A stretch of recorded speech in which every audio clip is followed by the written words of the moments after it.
¿Qué tal? ¿Cómo están amigos y amigas de esta comunidad? Como siempre un gusto, como siempre un placer.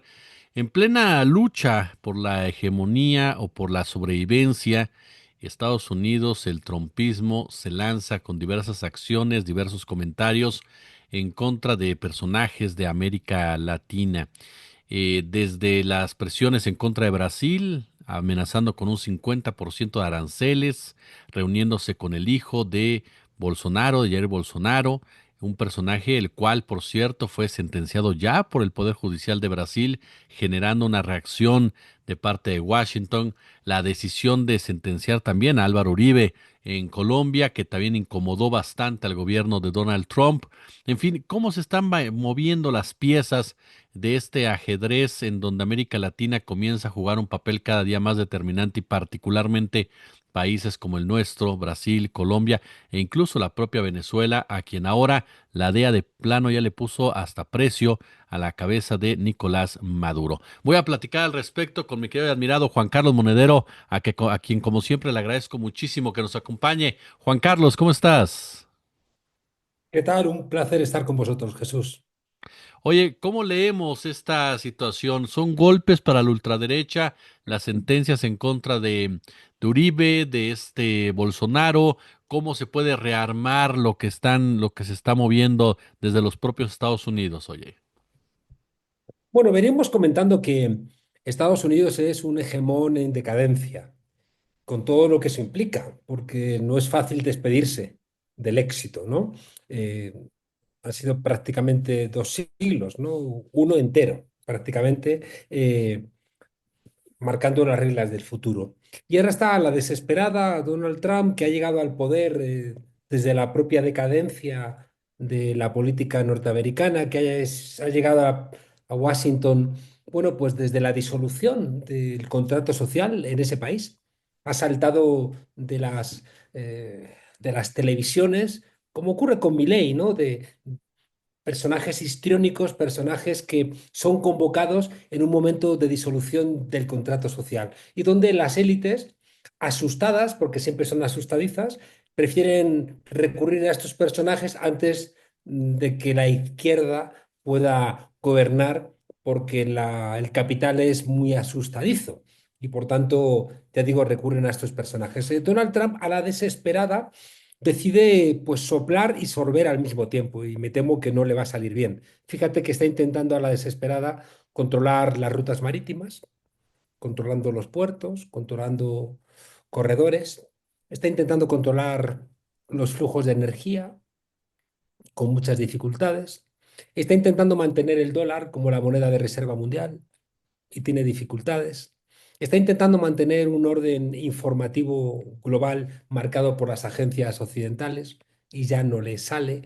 Está intentando hasta incluso, bueno, está intentando, ahí le está saliendo mejor y tenemos que estar muy atentos en el control del desarrollo tecnológico, que se lo ha entregado a 5 locos que están en una carrera desesperada.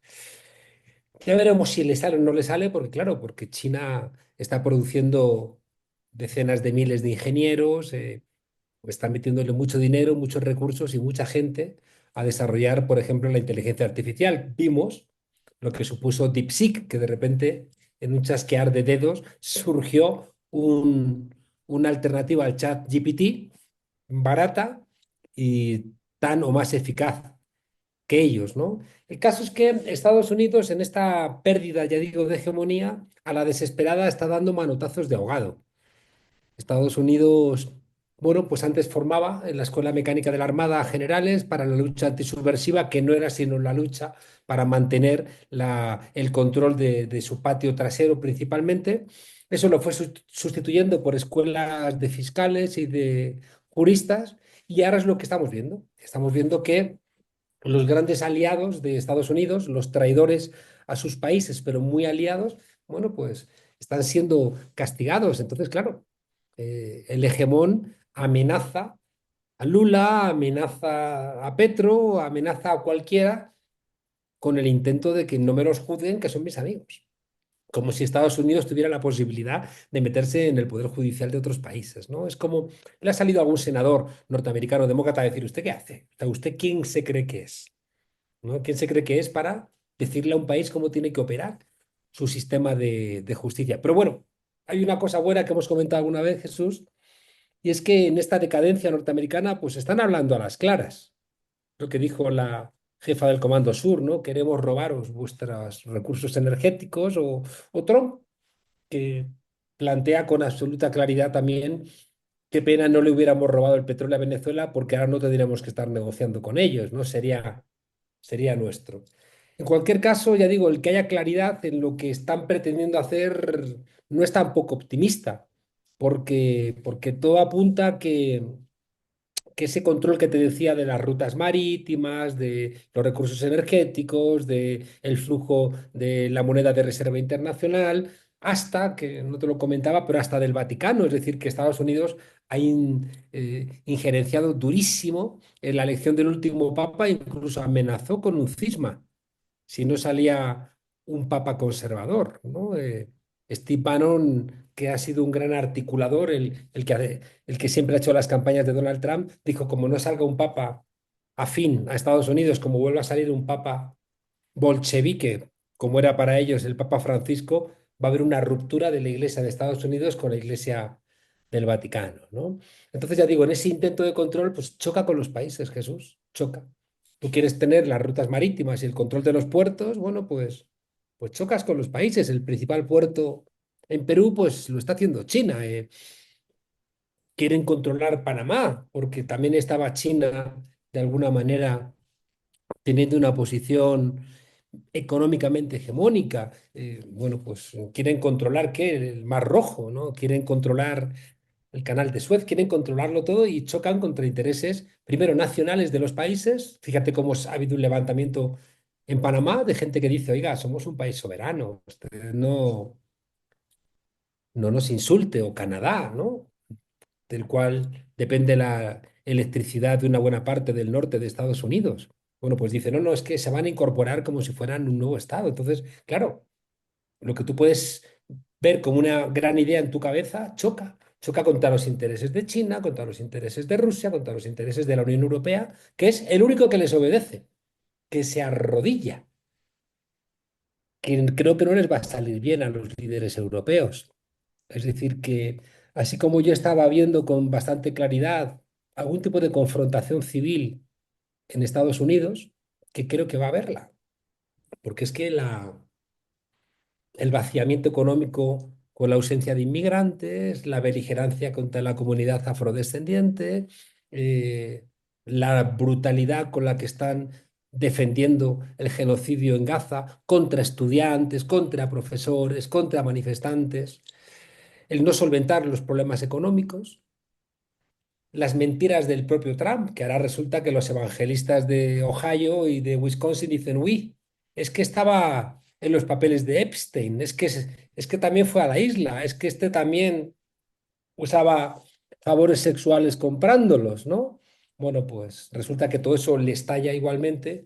Y ya digo, yo no descarto una confrontación que ya la estamos viendo con la brutalidad de la policía contra la gente, cómo va aumentando el número de gente que fallece en confrontación con la policía, es decir, se convierte eso en un albur, salir a la calle va a ser como salir a la jungla, pero también en Europa.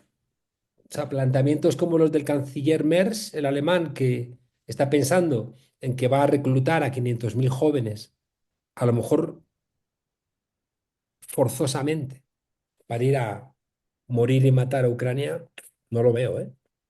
No lo veo porque los jóvenes vienen de una realidad muy diferente. Es verdad que están como desentendidos de la política, están, bueno, cayendo en las ensoñaciones de la extrema derecha, pero cuando confronten con la realidad,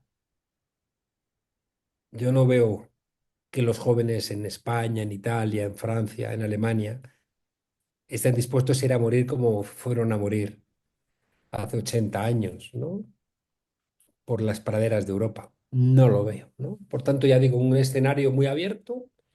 Están nuestros continentes en disputa, más cayendo del lado de la extrema derecha en Europa, más cayendo del lado progresista en América Latina, y luego ya digo, unos Estados Unidos desesperado, intentando controlar, haciendo injerencias, pero sin que ya le salgan. Jesús, que esta es la contestación final a tu pregunta. ¿Le va a hacer caso Lula para no juzgar a Bolsonaro? No. ¿Le va a hacer caso Petro para no juzgar, para no condenar, para no llevar hasta el final la condena de Uribe? No. Solamente está obedeciendo a Europa hasta donde obedezca. Porque el último acuerdo de von der Leyen con Trump está siendo enormemente protestado por la Unión Europea, no por los dirigentes, pero sí por las bases. Y por un lado tenemos dirigentes que apoyan a Gaza, perdón, que apoyan a Israel, que apoyan el incremento del 5% de gasto del PIB en armas, que apoyan comprarle energía y armas por 600.000 millones a Estados Unidos y pagarle aranceles del 15%, que les dicen que van a ir a la guerra. No, no. Va a haber una ruptura y ahí estamos, en un mundo confrontado y desgraciadamente interesante. Oye, en ese punto, por ejemplo, de confrontación que excelsamente nos explicas, el caso México, ¿tú cómo sientes a la ultraderecha en México? Si hacemos el comparativo con Brasil o el comparativo con Colombia, ¿en qué lugar ubicas a este movimiento en nuestro país, oye? Lo hemos comentado alguna vez. Yo siempre he dicho, cuidado porque hay una extrema derecha en México. Porque la extrema derecha no es nacional solamente, tiene una parte siempre nacional, pero es producto de la crisis del modelo, es producto de la crisis del sistema capitalista. Entonces, el sistema capitalista entró en crisis en los años 70, vino el modelo neoliberal a solventarlo con las aperturas de fronteras, el libre comercio, las privatizaciones, el vaciamiento fiscal del Estado, la desregulación de la economía. Y en 2008 se va todo al garete con la crisis de Lehman Brothers, y lo que hacen es acelerar más. Llaman a Bolsonaro, a Cast, a Milei, a Trump, llaman a toda la extrema derecha para que con elementos de violencia sigan aplicando las recetas neoliberales, ¿no?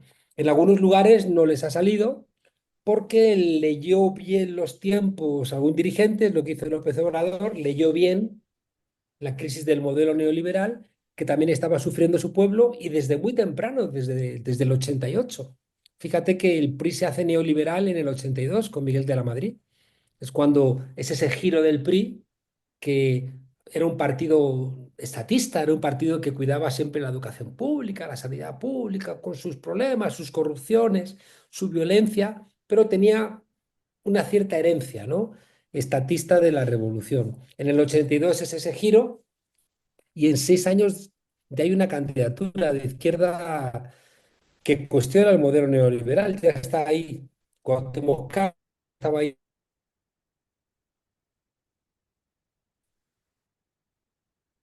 el nombre, cual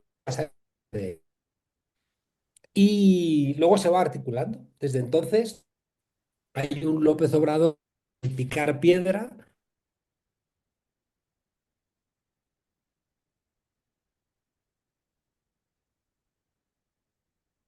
que ya en este siglo gana López Obrador, ¿no? Las elecciones, ¿no? Y después reinventa la victoria Claudia Sheinbaum. Pero eso no quita que no haya una extrema derecha, sino que la extrema derecha no ha visto cómo articularse. Porque la extrema derecha está ahí y van a ir probando hasta que alguna cuaje. Van a tirar muchas flechas, muchos dardos, hasta que alguno dé, porque es lo que hacen siempre. Y no sabes cuál va a funcionar. Intentan con Verástegui, pero Verástegui no funciona, y ahora vuelven a la carga con el México republicano, y todos comparten elementos globales y elementos particulares. Es decir, la extrema derecha mexicana pues va a tener sus especificidades cristeras, ¿no? Vinculada a una concepción de la Iglesia que mantuvo de alguna manera el PAN, pero que a algunos sectores siempre les va a parecer poco, por eso surge el Yunque, ¿no? Que dice que quiere más.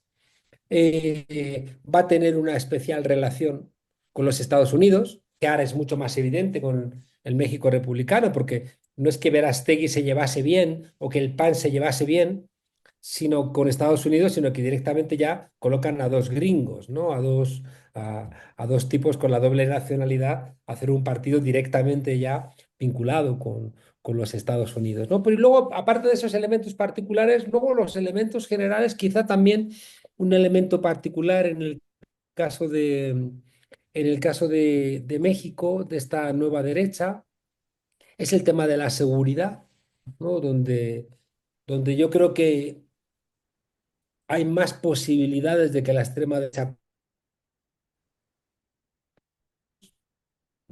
en la campaña de los corcholatas, identificó quizá el que era el más conservador de todos los corcholatas, que es Ebrard, Marcelo Ebrard, planteó aquello del ángel, ¿no?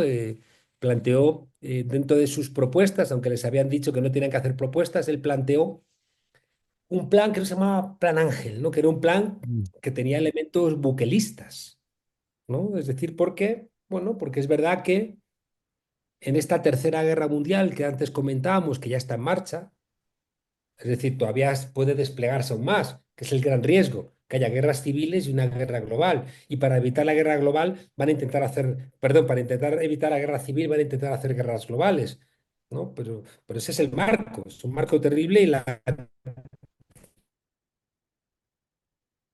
ha empezado. Es que está en guerra Ucrania está en guerra Yemen, y es que está en guerra Israel con Irán, con Líbano, es que han bombardeado tres centrales nucleares sin autorización siquiera del Congreso norteamericano. Hay conflictos en Nagorno-Karabaj, hay muchos conflictos. Y una parte de esta guerra mundial son las bandas y el narcotráfico, que funcionan porque les permite el sistema financiero internacional que existan. Es decir, Estados Unidos con un satélite nos mira si tenemos pelo en la coronilla o no, y no van a pillar los tráficos de drogas. No me fastidies, ¿no? Entonces, lo que pasa es que forma parte del sistema capitalista y es un elemento central. Ayer le hablaba con un compañero aquí, estoy ahora en Bogotá, y comentando con un compañero, claro, cómo la izquierda colombiana dijo, cuidado, porque cuando estaba en crisis económica América Latina, Colombia iba muy bien económicamente, pues claro, iba muy bien por el narcotráfico. Tú luego lo pagas carísimo, porque ese narcotráfico luego te va a cercenar la posibilidad de un desarrollo democrático, porque se te van a meter en el aparato del Estado, porque van a controlar zonas del país, porque te va a hacer un roto muy, muy grande, que es un roto que hizo la derecha colombiana, que hizo la derecha mexicana y que tolera invariablemente el sistema norteamericano porque se nutre de eso, ¿no? Entonces, en esa tercera guerra mundial, donde está también, ya digo, el narcotráfico, bueno, pues estamos en una situación que no es sencilla, que no van a solventarla en un breve plazo de tiempo porque lleva mucho tiempo sufriendo esta realidad, enquistándose. Y claro, llega López Obrador y en 6 años no lo solventa, porque es que está metido en la policía, en el ejército, en los territorios, está metido en todos los lados, ¿no? Es desesperante que Petro tenga que decir, es que no podemos bajar recursos a los alcaldes porque el narco llega al alcalde y se lo roba la plata para construir un puente o para construir algo, ¿no? Eso requiere seguramente la solución de este problema, la solución de la guerra y el narcotráfico es una guerra, va a reclamar una solución regional, no se va a solventar individualmente ni por asomo. Entonces, bueno, porque que me he ido muy lejos, te decía que la derecha mexicana, la ultraderecha mexicana, va a tener elementos de vinculación con Estados Unidos. Ya directamente los dirigentes de México Republicano son gringos. Va a tener un planteamiento claro con la Iglesia, siempre, en este caso con la parte más ultra de la Iglesia católica. Cristeros ya han sacado hace un par de días, ¿no?, una queja de que si se estaba utilizando la catedral, ¿no?, del Zócalo para usar en términos ideológicos y demás. Y creo que se van a asentar, y es donde hay que tener mucho cuidado, se van a asentar en reclamaciones de seguridad. Estoy convencido de que igual que Brad se dio cuenta de que ahí había una demanda popular, si hay una extrema derecha que entiende que por ahí hay una debilidad y se concentra en eso y surge un candidato que tenga credibilidad, ¿no? Pues ahí irán. Fíjate que cuando nació Podemos, una de las cosas que planteó el presidente del Banco Sabadell, un tipo de los sectores duros, ¿no? De la derecha económica, planteó que hacía falta un Podemos de derechas. Entonces, pues la ultraderecha mexicana está buscando un Andrés Manuel de derechas. Lo buscaron con Xochitl Gálvez, ¿no? Construyendo aquello de que si vendía gelatinas en la calle, que era una mujer creada a sí misma. Lo que pasa es que no era creíble. No era creíble porque no era creíble, porque esas cosas no te las puedes inventar al 100%. Se van a inventar una parte, pero al 100% no te las puedes inventar, ¿no? Pero por ahí vendrá y yo estaría muy atento. Porque yo recuerdo, fíjate, dando clase en la Complutense, un alumno de doctorado brasileño, recuerdo que un día me dice, profe, mire este payaso, ¿no? Y se reía de un diputado muy payaso, muy vocinglero, muy bravucón, muy... Era Bolsonaro, ¿no? Entonces, bueno, pues Bolsonaro ganó. Y Trump, tú veías a Trump en su programa de televisión y decías, qué payaso. Hay gente de la izquierda que ve a esos tipos porque les hace gracia su estridencia, pero al final les inyectan plata, la izquierda no hace bien sus deberes y el hueco que le queda a la ciudadanía enfadada con el sistema, ¿cuál es? Pues suele ser la extrema derecha, que ya está interconectada globalmente, que tiene una estrategia, que sabe cómo han ganado en otros países y que se lo están comunicando entre ellos. Por tanto, como llevo tiempo diciendo, cuidado México, no os confiéis de que la situación que tenéis estupenda esté libre de la emergencia de una extrema derecha, porque siempre está por ahí latente. Y por eso me gusta mucho de México. Te diría que es de las cosas que más me gustan, es el esfuerzo que hacen en formación. Porque la formación lo que hace es de alguna manera vacunarte contra esos cantos de sirena que te llevan, te arrastran hacia los acantilados y que afectan mucho a los jóvenes, que no encuentran épica en ningún otro lado, sino en ese discurso de la motosierra, las cenizas, comenzar de nuevo, lo tecnológico, un mundo grande, orgullo de nuestro país. Es trasladar a la política como si estuviera en el Mundial de Fútbol, donde para ganar le puedes partir las rodillas al del equipo de enfrente, ¿no? Entonces es bueno que la formación de alguna manera diga, no, mira, hay otra manera de estar en el mundo bastante más decente. Totalmente, mi querido Juan Carlos Monedero, yo como siempre te agradezco estos minutos que nos permites aprender de ti aquí en nuestra comunidad, oye. Qué rápido se nos pasa el tiempo. Yo creo que hablo demasiado, no te dejo hacerme ni preguntas.